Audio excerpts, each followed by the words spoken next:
प्रेरणादायक कहानी। अनोखा फल। बहुत पुरानी बात है। एक छोटा सा नगर था, पर उसमें रहने वाले लोग बड़े दिल वाले थे। ऐसे न्यारे नगर में 4 मित्र रहते थे। वह छोटी उम्र के थे, पर चारों में बड़ा ही मेल था। उनमें से एक राजकुमार, दूसरा राजा के मंत्री का पुत्र, तीसरा साहूकार का लड़का और चौथा एक किसान का बेटा था।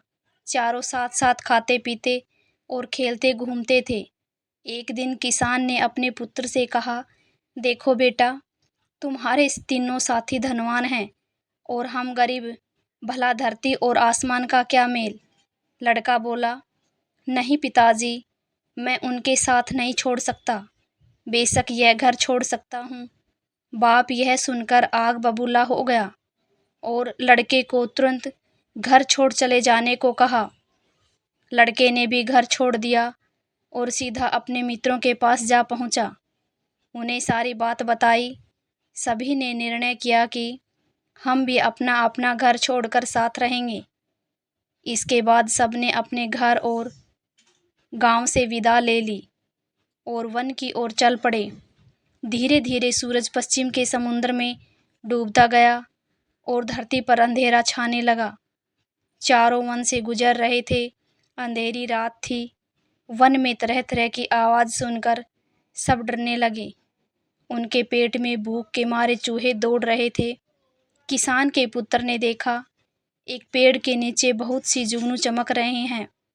वह अपने साथियों को वहां ले गया और उन्हें पेड़ के नीचे सोने के लिए कहा। तीनों को थका हारा देखकर उसका दिल भर गया। बोला, तुम लोगों ने मेरी खातिर यह मुसीबत मोल ली है।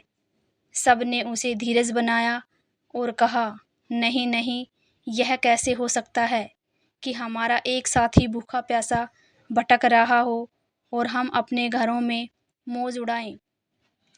जिएंगे तो साथ जिएंगे और मरेंगे तो साथ मरेंगे। थोड़ी देर बाद भी तीनों सो गए, पर किसान के लड़के की आंख में नींद कहाँ। उसने भगवान से प्रार्थना की कि भगवान, अगर तू सचमुच कहीं है तो मेरी पुकार सुनकर आज और मेरी मदद कर। उसकी पुकार सुनकर भगवान एक बुढ़ापे के रूप में वहां आ गए। लड़के से कहा, मांग ले जो कुछ मांगना है।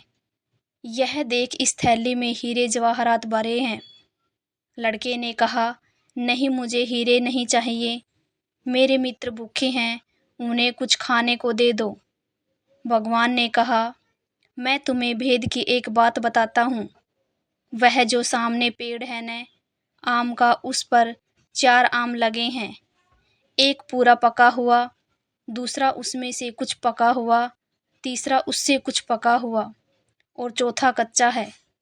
इसमें भेद की कौन सी बात है? लड़के ने पूछा। भगवान ने कहा, यह चारों और तुम लोग आम खाओ। तुम में से जो पहला आम खाएगा वह राजा बन जाएगा। दूसरा आम खाने वाला राजा का मंत्री बन जाएगा। जो तीसरा आम खाएगा उसके मुंह से हीरे निकलेंगे और चौथा आम खाने वाले को उम्र कैद की सजा भोगनी पड़ेगी। इतना कहकर बुद्ध आंख से ओझल हो गया। सुबह जब सब उठे तो किसान के पुत्र ने कहा, सब मुंह धो लो। फिर उसने कच्चा आम अपने लिए रख लिया और बाकी आम उनको खाने के लिए दे दिए। सब ने आम खा लिए। पेट को कुछ आराम पहुंचा तो सब वहां से चल पड़े। रास्ते में एक कुआं दिखाई पड़ा। काफी देर चलते रहने से सबको फिर से भूख प्यास लग गई, इसलिए भी पानी पीने लगी। राजकुमार ने मुंह धोने के इरादे से पानी पिया और फिर थूक दिया तो उसके मुंह से 3 हीरे निकले और उसे हीरे की परख थी। उसने चुपचाप हीरे अपनी जेब में रख लिए। दूसरे दिन सुबह एक राजधानी में पहुंचने के बाद उसने एक हीरा निकालकर मंत्री के पुत्र को दिया और खाने के लिए कुछ खाली आने को कहा। वह हीरा लेकर बाजार पहुंचा तो क्या देखा है कि रास्ते में बहुत से लोग जमा हो गए हैं। कंधे से कंधा मिल रहा है। गाजा बाजा के साथ एक हाथी आ रहा है। उसने एक आदमी से पूछा, क्यों भाई, यह शोर कैसा है? अरे तुम्हें नहीं मालूम? उस आदमी ने विस्मय से कहा। नहीं तो, मंत्री के पुत्र ने कहा। यहाँ का राजा बिना संतान के मर गया है। राज के लिए राजा चाहिए, इसलिए इस हाथी को रास्ते में छोड़ा गया है। वही राजा चुनेगा। वह कैसे? मंत्री के पुत्र ने पूछा। हाथी की सूंड में वह फूलों की माला जो देख रहे हो, हाथी जिसके गले में यह माला डालेगा वही हमारा राजा बन जाएगा। देखो वह हाथी इसी ओर आ रहा है। एक तरफ है। जो लड़का रास्ते के एक ओर हटकर खड़ा हो गया। हाथी ने उसके पास आकर अचानक उसी के गले में माला डाल दी। इसी प्रकार मंत्री का पुत्र राजा बन गया। उसने पूरा पका हुआ आम जो खाया था, वह राज वैभव में अपने सभी मित्रों को भूल गया। कुछ समय बीतने पर भी वह नहीं लौटा। यह देखकर राजकुमार ने दूसरा हीरा निकाला और साहूकार के पुत्र को देखकर कुछ लाने को कहा। वह हीरा लेकर बाजार पहुंचा। राजा को राज्य मिल गया था, पर मंत्री के अभाव की पूर्ति करनी थी, इसलिए हाथी को माला देकर दोबारा भेजा गया। किस्मत की बात, अब हाथी ने एक दुकान के पास खड़े साहूकार के पुत्र को ही माला पहनने वह मंत्री बन गया और वह भी दोस्तों को भूल गया। इधर राजकुमार और किसान के लड़के का भूख के मारे बुरा हाल हो रहा था। अब क्या करें? फिर किसान के पुत्र ने कहा, अब मैं ही खाने की कोई चीज़ ले आता हूँ। राजकुमार ने बचा हुआ तीसरा हीरा उसे सौंप दिया। वह एक दुकान में गया। खाने की चीज़ लेकर उसने अपने पास वाला हीरा दुकानदार की हथेली पर रख दिया। लड़के के पास कीमती हीरा देखकर दुकानदार को शक हुआ कि हो न हो इस लड़के ने ज़रूर ही यह हीरा राजमहल से चुराया होगा। उसने तुरंत सिपाहियों को बुलाया। सिपाही आए। उन्होंने किसान के लड़के की एक न सुनी और उसे बंदी बना लिया। दूसरे दिन इस उम्र कैद की सज़ा सुनाई गई। यह प्रताप था उसी कच्चे आम का। बेचारा राजकुमार मारे चिंता की परेशान था। वह सोचने लगा, यह बड़ा विचित्र नगर है। मेरा एक भी मित्र वापस नहीं आया। ऐसे नगर में न रहना ही अच्छा। वह दौड़ता हुआ वहाँ से निकला और दूसरे गांव में पहुँचा। उसे किसान के मिला जो सर पर रोटी की पोटली रखे अपने घर लौट रहा था।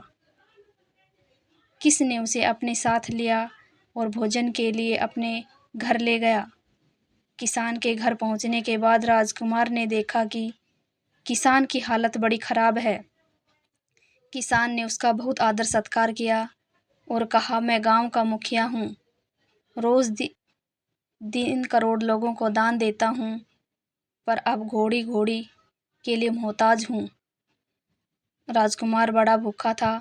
उसने जो रूखी सूखी रोटी मिली वह खा ली। दूसरे दिन सुबह उठने के बाद जब उसने मुंह धोया तो फिर मुंह से 3 हीरे निकले। वह हीरे उसने किसान को दे दिए। किसान फिर धनवान बन गया और उसने 3 करोड़ का दान फिर से आरंभ कर दिया। राजकुमार वहीं रहने लगा और किसान भी उसे पुत्रवत प्रेम करने लगा। किसान के खेत में काम करने वाले एक औरत से यह सुख नहीं देखा गया। उसने एक वेश्या को सारी बात सुनकर कहा, उस लड़के को भगा कर ले आओ, जो तुम्हें इतना धन मिलेगा कि जिंदगी भर चैन की बंसी बजाती रहोगी।